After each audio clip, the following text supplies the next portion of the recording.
আপনি যদি হজ করেন আপনার নামের আগে হাজি লাগানোর জন্য আপনি যদি হজ করেন আপনি জালিম। আপনি কি জালিম? আপনি ইনসাফ করেন নাই, আপনি টাকা নষ্ট করেছেন। কি করেছেন? টাকা নষ্ট করেছেন। এটা বেইনসাফ, ঠিক কিনা কথাটা? টাকা নষ্ট করেছেন, ছেলে অনেক কষ্ট করে টাকা কামাই করেছে, কিন্তু আপনি হজ করতে যায়া ইচ্ছে আপনার হলো যে আল্লাহর জন্য এগুলা বুঝেন না, নবীর সন্তুষ্টির জন্য এগুলা বুঝলেন না। আপনি বুঝলেন শুধু অমুক বাড়ির পাশের বাড়ির মানুষকে হজ করাইছে তার সন্তানরা, তাকে হাজি সাহেব ডাকে, পোস্টারের মধ্যে তার নাম লেখে, তাকে দাওয়াত দেওয়া হয় সভাপতিত্ব করার জন্য, তাকে বলা হয় সে হাজি সাহেব, হাজি সাহেব ডাক শুনতে ভালো লাগে, আমিও হজ করব হাজি সাহেব ডাক শোনার জন্য। তাহলে টাকাগুলো হালাল পথে খরচ করলেন না হারাম পথে? হারাম পথে। তাহলে হারাম কাজ করলে এটা ইনসাফ হবে না বেইনসাফ? বেইনসাফ। এই জন্যই তো সাহাবায়ে কেরামগণ থেকে বর্ণিত হয়েছে, আল্লাহ রাসূল সাল্লাল্লাহু আলাইহি ওয়াসাল্লাম থেকে তারা হাদিস বর্ণনা করেছেন, আমরা যখন কোনো কাজ করব, গোপনে করি অথবা প্রকাশ্যে করি, প্রত্যেকটা কাজ কার সন্তুষ্টির জন্য? আল্লাহর সন্তুষ্টির জন্য কাজ যদি হয় এটা হবে সঠিক কাজ করা, এটাই হবে ইনসাফ। এটা কি হবে? ইনসাফ। এটাই হবে হালাল, বাকি সব কি? হারাম। এটাই হবে হালাল, আর বাকি কি হবে? হারাম হয়ে যাবে। ওয়াল ইহসানু, আর ইহসান হচ্ছে আন তাকুনা সারিরাতুহু আহসানা মিন আলানিয়া।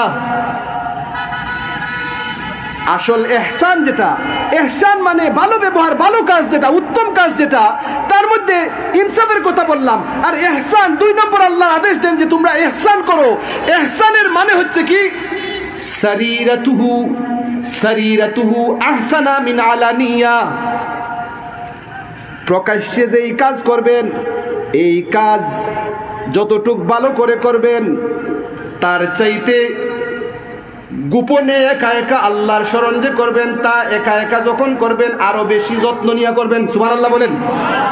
কিছু কিছু মানুষ বাহিরে ফিটফাট, ভিতরে সদরঘাট। কথা বলেন ঠিক কিনা? বাহিরে পীর সাহেব, ভিতরে জালিম দুকাবাজ। বাহিরে সে দেখা যায় মস্ত বড় পীর সাহেব, কিন্তু ভিতরে খবর নিয়ে দেখা যায় সে পীর সাহেব কি বলতেছেন? গরু চুর। আছে না এমন মামলা? তার উপর কয়েকটা আছে, কিন্তু দেখা যায় তার বাড়ির মধ্যে তার কোনো মান সম্মান নাই। দেখা যায় সে বরিশাল যাই আওয়াজ করে, বরিশাল যাইয়া দেখা যায় সে বড় পীর, দস্তগীর। ঠিক কিনা কথাটা? এরকম হয় কি হয় না? শুধু তাই নয়, মনে করেন যে আপনার মাতব্বর আপনার এলাকার দেখা যায় সে প্রধান বিচারক, কিন্তু বাহিরের কাজ দেখা যায় তার ভালো, মাশাআল্লাহ, তাই তিনি বিচারক হিসেবে ঠিক আছেন, কিন্তু বাড়িতে দেখা যায় বউয়ের 12টা বাজায়। বাজায় কি বাজায় না? বউয়ের দেখা যায় ওই ঘরের মধ্যে বউ পায় না ইনসাফ, ওই ঘরের মধ্যে তার মা পায় না ইনসাফ, ওই ঘরের মধ্যে তার ছেলে পায় না ইনসাফ, মেয়ে পায় না ইনসাফ, কিন্তু বাহিরে দেখা যায় সে 1 নম্বর ইনসাফ কররা। ঠিক কিনা কথাটা? বিচারে নিতে সময় দেখা যায় তারে মানুষ বিচারও নেই, গাড়ি ভাড়া দিলি হয়, আর বিচারও কিছু লাগে না। এইরকম আছে কিনা মানুষ? আমি খবর কইরা দেখি মাঝে মধ্যে মানুষের খবর নেই, ওই মানুষটা চলে কেমনে, ওই মানুষটা চলে কেমনে, খবর নিয়ে দেখা যায় ওই মানুষ বেশি কিছু করে না, ওই মানুষটা প্রত্যেক বিচারও 2-3 হাজার পায়, আর বিচার করতে যায় ইনসাফ করে। টাকা যে খাইলো, হালাল খাইলো না হারাম খাইলো? টাকা যে নিল, হালাল নিল না হারাম নিল? হাজিরিন লক্ষ্য করেন, প্রকাশ্যে যেই কাজ করা হবে, ওই প্রকাশ্যে কাজটা হতে হবে এমন যেই কাজটা আপনার যেমনই হোক না কেন তার চাইতে গোপনে আপনি যখন কাজ করবেন, ওই বাড়ির কাজ, গোপনের কাজটা হবে আরো বেশি যত্ন সহকারে। সুবহানাল্লাহ বলেন। কিন্তু আমাদের অবস্থা হচ্ছে, আমরা ওয়াজিরাও দেখছি, আমি যে ইনসাফ করে তারা কিছু ওয়াজি দেখছি, ওয়াজ করে তসবিহ হাতে নিয়ে এইভাবে ওয়াজ করে। সুবহানাল্লাহ, সুবহানাল্লাহ, ওয়াজও চলতেছে, দুইটা একসাথে চলেনি। আচ্ছা বলেন না আপনারা, দুইটা এটা ইনসাফ নি? ওয়াজিরাও ইনসাফ করে না, তাইলে ইনসাফ আর করবো কে? কথা বলেন। ওয়াজিরাও যদি ইনসাফ করে না, আর ওদেরকে আইনে আপনারা মতন মানুষরা দেওপাড়া, ফুলতলি, ঘুরাগাঁও, ফানিউন্দা, আপনারা আইনা 35-40 হাজার টাকা দিয়া মাশাআল্লাহ অনেক সুতা হইছে, অনেক সুতা হইছে উনার সিদ্দিকা। তাইলে আর ইনসাফ ওয়াজিরা যদি দেখা যায় এই তসবিহ একদিকে টানে, আর যদি ওয়াজও করে, তাহলে তসবিহ যদি টানতে হয় ঘরে বসে বসে একা একা টানো, যেন তোমার আল্লাহ দেখে। মানুষকে দেখানোর জন্য যদি, মানুষকে দেখানোর জন্য যদি কোনো আমল হয়ে যায়, তাহলে এই আমল হবে রিয়া, আর ওই রিয়া আমল আপনাকে শিরকের দিকে নিয়ে যাবে। আল্লাহ ছাড়া আপনি অন্যকে রাজি করার জন্য যদি কোনো আমল করেন, সেটা আপনাকে মুশরিক বানিয়ে নিতে পারে। নাউযুবিল্লাহ বলেন। হাজিরিন লক্ষ্য করেন, আহসানা মিন আলানিয়া, ইহসান হচ্ছে ওই কাজ, যেই কাজ আপনি প্রকাশ্যে যেভাবেই করেন না কেন, গোপনে গোপনে চোখের পানি ফালান। সুবহানাল্লাহ বলেন। মানুষ আপনাকে দেখলে বলুক যে ওই মানুষটা তেমন ভালো না, অসুবিধা নাই, মানুষের মুখের কথায় কি আসে যায়? কথা বলেন না। মানুষ তো দেখা যায় গরু চুরিও মেম্বার বানায়, বানায় কি বানায় না? তাহলে মানুষের কথায় কি আসে যায় মিয়া? আরে যেই বেটা দেশের রাষ্ট্রের সব সম্পদ গরিবের হক, রিলিফের মাল, গরিব অনাথ অসহায়দের টাকা আত্মসাৎ করে নিজের পকেটে ঢুকায়, এই মানুষটা যখন আপনারা চেয়ারম্যান বানান, মেম্বার বানান, হাজিরিন লক্ষ্য করেন, তাহলে এই সমাজের মধ্যে মানুষের কথা, মানুষের কথা আপনার কি আসে যায়? মানুষের বুটে সে এমপি হয়ে গেছে।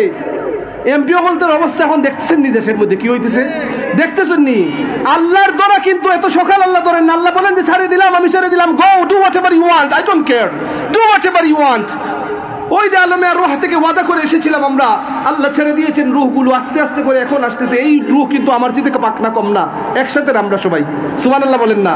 এই যে ছোট ছোট রুহগুলো দেখতেছেন, এগুলো কিন্তু আমরা একসাথে আল্লাহ বানাইছেন, সুবহানাল্লাহ বলবেন না? ছেড়ে দিয়েছেন, ওরা আসতে দেরিতে আসছে। হাজরিন, এখন মানুষের অবস্থা হয়ে গিয়েছে এমন, আমরা যে অমুক ভালো বলুক, আমারে নামাজি বলুক, আমি নামাজ পড়বো, অমুক আমারে এই দানশীল বলুক, সেই জন্য আমি দান করব। তাহলে বোঝা যায় এটা বাহিরে ভালো করার জন্য, কিন্তু ভিতরে আসলে আপনার মতলব খারাপ, ঠিক কিনা কথাটা? তাইলে বাহিরের কাজটা কিন্তু আপনার যদি ভালো নাও হয়, ভিতরের কাজটা যদি আপনার ভালো হয়ে যায়, আপনারা যদি মানুষ বুঝে যে আপনি এত ভালো মানুষ না, অসুবিধা নাই তেমন, কিন্তু ভিতরে যদি আপনার মধ্যে ফরহেজ থাকে, তাকওয়া থাকে, খোদার ভয় যদি থাকে, আপনি যদি কোনো মানুষকে কষ্ট দেন না, কোনো মানুষকে যদি ঠকান না, কোনো মানুষের কোন সত্য যদি আত্মসাৎ করেন না, কোনো মানুষের উপর যদি অন্যায় করেন না, জুলুম করেন না, অবিচার করেন না, আপনার ঠিকানা জান্নাত হয়ে যাবে। বড় করে বলুন সুবহানাল্লাহ। হাজরিন লক্ষ্য করেন, ঘটনা একটা মনে পড়ে গেল। মুসা আলাইহিস সালামের যুগে একজন মানুষ খুব খারাপ ছিল, ওই মানুষের জানাজা পড়া হলো, জানাজার মধ্যে তেমন মানুষ গেল না। আরেকজন মানুষ খুব ভালো মানুষ, ওই মানুষটার জানাজা পড়া হলো, অনেক মানুষ গেল। জলিলুল কদর পয়গম্বর মুসা আলাইহিস সালাম দেখেন, যেই মানুষটা দেখতে ভালো ছিল, সমাজের কাছে পরিচিত ছিল, পরহেজগার ছিল, ভালো মানুষ ছিল, ওই মানুষটা দেখা যায় মুসা নবী দেখতেছেন ওই মানুষকে জাহান্নামে দেওয়া হয়েছে। কিন্তু খারাপ মানুষ যেটা ছিল, দরিদ্র মানুষ ছিল, তেমন বেশি বন্দেগিও করতো না, একটু পারলে করতো, নাইলে করতো না। দেখা যায় সেই মাতালের মতো মাঝে মধ্যে চলতো।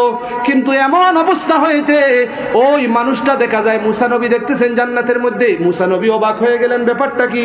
ওই মানুষটা দেখলাম খুব ভদ্র এবং শরীফ, ওই মানুষটা তো দেখলাম সে ঠিক মতন বন্দেগি করতেছে, ওই মানুষটা দুজকে কেন আর ওই মানুষটা জান্নাতে কেন? খবর নেওয়ার জন্য ভালো সার্টিফিকেট, একজন প্রাপ্তবয়স্ক পুরুষের সার্টিফিকেট ভালো কে দিতে পারে? ঘরের বউ। তাইলে বাহিরের কাজ যেমনই হোক না কেন, ঘরের বউকে যাইয়া সাক্ষী নেওয়ার জন্য বলবেন। ঘরের বউ বলতেছে, ও জলিলুল কদর পয়গম্বর, আমার স্বামী ভালো ছিলেন, আপনারা সবাই দেখেছেন, কিন্তু আমি যত দূর উনাকে চিনি, উনার আল্লাহর উপর সঠিক বিশ্বাস ছিল না। কি ছিল না? তিনি ভাবতেন যদি আল্লাহ একজন থাকেন, যদি আল্লাহ একজন থাকেন, তাইলে সবকিছু করতেছি, তাইলে তো আমি বেহেশত পাবো। তাহলে এই সামান্য একটা শব্দ যদি, বুঝছেন কথাটা? এই যদি শব্দের কারণে ওই মানুষটার ইমানই ঠিক রইল না, এই জন্য সে জাহান্নামে চলে গেল।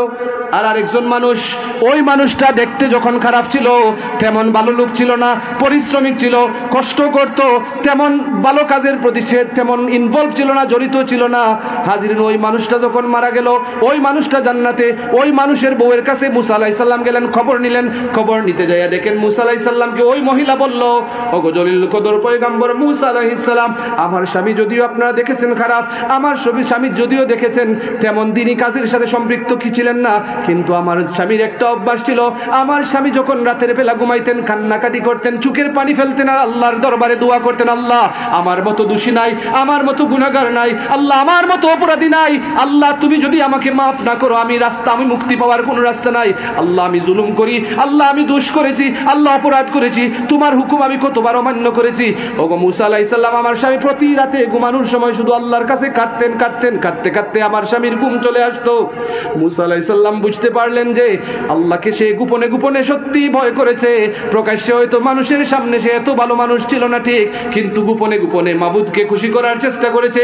তার এক ফোঁটা পানি আল্লাহর ভয়ে, আল্লাহর নবী বলেন আল্লাহর ভয়ে যদি বান্দা তোমার এক ফোঁটা পানি যদি চলে আসে, ওই এক ফোঁটা পানি শুধু আল্লাহর ভয়ের জন্য যদি হয়ে থাকে, জাহান্নামের আগুন থেকে বাঁচার জন্য যদি হয়ে থাকে, এক ফোঁটা পানি তোমাকে জান্নাত পৌঁছায় দিবে। বড় করে বলুন সুবহানাল্লাহ।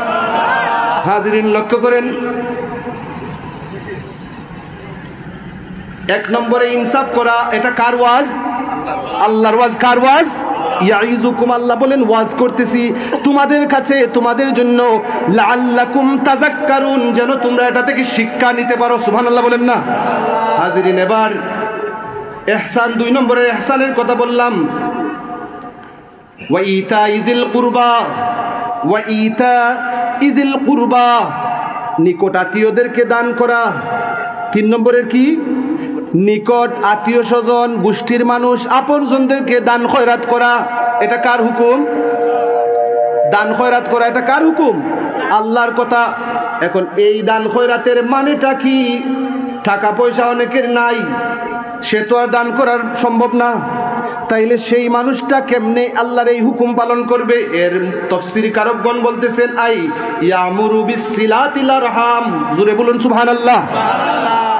গোষ্ঠীর মানুষ গোষ্ঠীর মানুষের সাথে, রক্তের মানুষ রক্তের মানুষের সাথে সিলাতুর রহমের জন্য ইয়ামুরু বিসিলাতিল আরহামে, রেহেমের যে সম্পর্ক, রক্তের যে সম্পর্ক, ওই সম্পর্ক সুন্দর করার জন্য আদেশ দিবে। সুবহানাল্লাহ বলেন। অর্থাৎ পারেন আর না পারেন, অন্ততপক্ষে নিজের রক্তের সম্পর্ক যেটা আছে, রেহেমের সম্পর্ক যেটা আছে, ওই সম্পর্কটা ছিন্ন করবেন না। অনেক সময় মানুষ সম্পর্ক ছিন্ন করে কিভাবে জানেন? আমার বাবার মুখ থেকে একটা ওয়াজ শুনেছিলাম কোনো এক সময়। এটা কি হইতেছে? আমার বাবার জবান থেকে একটু ওয়াজ শুনেছিলাম, একবার মনে পড়েছে। সন্তানকে বাবা অনেক কষ্ট করে বড় করলো, বড় অফিসার বানাইলো, সরকারি চাকরি পাইলো। সরকারি চাকরি পাওয়ার পর কোনো একদিন ওই বাবা নিজে গেলেন সন্তানের জন্য। সন্তান তাকে শহরে, বাবা থাকেন গ্রামে। বাবা কিছু খাবার নিয়ে লঙ্গি পরিধান করিয়া বাবা গেলেন কোথায়? সন্তানের জন্য কিছু খাবার নিয়ে শহরে গেলেন। শহরে যাওয়ার পর অফিসের মধ্যে ঢুকলেন, এলোমেলো চুল, দাড়িগুলো এলোমেলো। গ্রামের মানুষ, সহজ সরল মানুষটা, পরনের মধ্যে লঙ্গি। সন্তান বড় অফিসার হয়েছে। বাবা খাবার নিয়ে তার রুমের মধ্যে গেলেন। বাবাকে দেখে সে যেন ইতস্ততা বোধ করতেছে। পরিচয় দিবে কি দিবে না? নাউজুবিল্লাহ বলবেন না? বাবার পরিচয় সে দিবে কি দিবে না? একজন জিজ্ঞেস করলো, উনি আপনার জন্য খাবার নিয়ে এসেছে, উনি কে? সে ইংরেজিতে বলতেছে, oh don't mention, he is my servant. Oh don't mention, he is my servant. এই বললো না, আমার হি ইজ মাই সার্ভেন্ট। তো সার্ভেন্ট অর্থ তো বাপে বুঝছেন না, বুঝছেন নি কোনো কোন চাই? বাবা সার্ভেন্ট অর্থ বুঝেন নাই। বাবা মনে মনে ভাবলেন, ব্যাপারটা কি রে, সার্ভেন্ট কি তারে? আমার ছেলে আমারে খানিও নি ভাই, আমারে কিচ্ছু কইলো না, যে কইলো আচ্ছা যাইন আপনি যাইন। বাবা স্বাভাবিকভাবে খাবারটা টেবিলের মধ্যে রাইকে আবার চলেও আসলেন। বাবার মনের মধ্যে দুঃখ কি দুঃখ না? দুঃখ আছে না? সন্তানের আচরণে বাবা বুঝতে পারলেন কোনো না কোনো কারণ আছে। এবার সন্তানের এই সার্ভেন্ট শব্দটা বাবা মুখস্থ করে নিলেন। বাবা যাইয়া আরেকজন শিক্ষিত মানুষকে বলতে লাগলেন, আমার সন্তান অফিসে চাকরি করে, কিন্তু আমার সন্তান আমার সাথে দেখা করলো না। রাস্তার মধ্যে তিনি দাঁড়িয়ে থাকলেন। এক পথিককে জিজ্ঞেস করলেন যে, আপনি কি সার্ভেন্ট শব্দের অর্থ জানেন? হ্যাঁ, সার্ভেন্ট শব্দের অর্থ চাকর। নাউজুবিল্লাহ বলেন না? সার্ভেন্ট শব্দের অর্থ চাকর। বাবাকে তার সম্মান চলে যাবে দেখে সন্তান বাবার পরিচয় দিল না, বাবাকে কি বলা শুরু করলো? সার্ভেন্ট বলা করলো। এই ধরনের সন্তান আমরা চাই কি চাই না? চাই এই ধরনের সন্তান। এই ধরনের সন্তানের চাইতে নিঃসন্তান থাকাই ভালো। ঠিক কি না? ঠিক কি না? হাজিরিন লক্ষ্য করেন, আত্মীয়তার সম্পর্ক সন্তানও দেখা যায় মাঝে মধ্যে নিজের বাবার সম্পর্ক থেকে আলাদা হয়ে যায়, হয় না? বিয়ে করছে বেচারা, কিন্তু দেখা যায় কোনো না কোনো কারণে মাকে ভুলে যায়, বাবাকে ভুলে যায়। 3 নম্বরের কাজ হচ্ছে ওয়াইতাইজিল কুরবা, আত্মীয়দের মধ্যে দান খয়রাত করা, আত্মীয়দের মধ্যে দেওয়া, আত্মীয়তার সম্পর্ক ঠিক রাখা। আত্মীয়তার সম্পর্ক যদি কেউ ছিন্ন করে, হাদিস আসতেছে আত্মীয়তার সম্পর্ক মানুষ অনেকে ছিন্ন করে, অনেকে পরিচয় দেয় না। অনেক সময় দেখা যায় পাশের বাড়ির মানুষ তার আপন রক্ত, আপন আত্মীয়, কিন্তু বাহির থেকে যখন মেহমান আসে, পাশের বাড়ির মানুষের ঘর হয়তো ভাঙ্গা, পাশের বাড়ির মানুষের হয়তো পরনের কাপড় ভালো না, কিন্তু সে বলে না এরা আমার কিচ্ছু না, আমরা রক্তের কিচ্ছু নাই। এইরকম মাঝে মধ্যে বলে কি বলে না, বলে কি বলে না? কোনো নিজের আপনকে আল্লাহ রাব্বুল আলামিনের প্রিয় নবী হাদিস বর্ণনা করেন, আল্লাহর নবী বলেন আল্লাহ রাব্বুল আলামিন সকল গুনার শাস্তি তাড়াতাড়ি করেন না, সব গুনার শাস্তি তাড়াতাড়ি দেন না। কিছু কিছু শাস্তির জন্য আল্লাহ রাব্বুল আলামিন অপেক্ষা করেন। দুনিয়ায় যদি কোনো অপরাধের কারণে শাস্তি হয়ে যায়, আল্লাহর নবী বলেন ওই বান্দার শাস্তি দ্বিতীয়বার আল্লাহ পরকালে আর করেন না। সুবহানাল্লাহ বলেন না? কোন মানুষ চুরি করছে, মনে করেন আপনার বাড়িতে চোর ধরা পড়ছে, চোর ধরা পড়ার কারণে ওই চোর শাস্তি পাবে। ওই চোরকে যখন আপনি গ্রামবাসী মিলে উত্তম মাধ্যম করে শাস্তি দিয়ে দিলেন, চোরের বিচার হয়ে গেছে। চোরের কি হয়েছে? বিচার হয়ে গেছে। এই চুরির জন্য দ্বিতীয়বার আল্লাহর কাঠ করে আবার তারে বিচারের মধ্যে দাঁড়াইতে হবে না, কারণ একটার বিচার 2 বার করা হইব নাকি? হ্যাঁ, প্যারে হাজিরের লোক, আল্লাহর নবী বলেন কিছু কিছু অপরাধ এমন আছে যেটার শাস্তি দুনিয়াতে যদি একবার হয়ে যায় পরকালে আর হয় না, কিন্তু কিছু কিছু শাস্তি, কিছু কিছু বিচারের অবস্থা এমন আছে যেগুলোর শাস্তি শুধু দুনিয়ায় একবার নয়, আল্লাহ রাব্বুল আলামিন একটু দেরি যদিও করেন, দুনিয়াতেও সে অপমানিত হয়, পরকালেও আবার আল্লাহ রাব্বুল আলামিন ওই মানুষের বিচারের জন্য অপেক্ষা করেন, তারে পরকালে আরো কঠোর শাস্তি দেওয়া হয়। এর মধ্যে 2টা অপরাধ জঘন্য, মারাত্মক। একটা অপরাধ হচ্ছে ওয়াইতাইজিল কুরবা ওয়া ইয়ানহা আনিল ফাহশাই ওয়াল মুনকারি ওয়াল বাগই। একটা হচ্ছে আত্মীয়তার সম্পর্ক যারা নষ্ট করে, আর গায়ের জোর যারা সমাজের মধ্যে দেখে, যারা জুলুম অত্যাচার করে, এই জালিমদের বিচার। জালিমদের বিচার, জালিম সমাজের মধ্যে আছে কিনা? ওই জালিমদের বিচার। আর আত্মীয়তার সম্পর্ক যারা ছিন্ন করে, ওদের বিচার আল্লাহ কঠোর বিচার পরকালের মধ্যে করবেন। কাতিউর রহমে লা ইয়াদখুলুল জান্নাহ, কাতিউর রহমে লা ইয়াদখুলুল জান্নাহ, আল মান্নানু লা ইয়াদখুলুল জান্নাহ। কিছু কিছু মানুষ কিছু কিছু আত্মীয় স্বজনকে দিয়া মাঝে মধ্যে খুঁটাও দেয়, দেখি দেয় না? খুঁটা দেয় না? যে খুঁটা দেনেওয়ালা মানুষ জান্নাতে যাইতে পারবে না। আত্মীয়তার সম্পর্ক যারা নষ্ট করে তারা জান্নাতে যাইতে পারবে না। প্যারে হাজিরিন, লক্ষ্য করেন আল্লাহ রাব্বুল আলামিন বলেন ওয়াইতাইজিল কুরবা ওয়া ইয়ানহা আনিল ফাহশাই ওয়াল মুনকার, ওয়া ইয়ানহা আনিল ফাহশাই ওয়াল মুনকার। আল্লাহ নিষেধ করেন ফাহিশা কাজ থেকে, মন্দ কাজ থেকে আল্লাহ নিষেধ করেছেন। মন্দ কাজ যেটা, এটা হালাল না হারাম? এখন আমাকে আপনারা সাবজেক্ট দিয়েছেন হারাম প্রসঙ্গে আলোচনা করার জন্য, কোনটা আমি আলোচনা করতাম? কোন মন্দ যত কাজ আছে এগুলা কি হারাম, মন্দ যত কাজ আছে এগুলা কি হারাম, আর ভালো যত কাজ আছে এগুলা কি হালাল। এখন ভালো কাজের মধ্যে কিছু কাজ আছে আল্লাহ উল্লেখ করে দিয়েছেন, আর মন্দ কাজের মধ্যে কিছু কাজ আছে আল্লাহ নিষেধ করে দিয়েছেন। আল্লাহ যেগুলো নিষেধ করেছেন সেগুলোই কি হারাম, এছাড়া বাকি যা আছে এগুলা কি হালাল।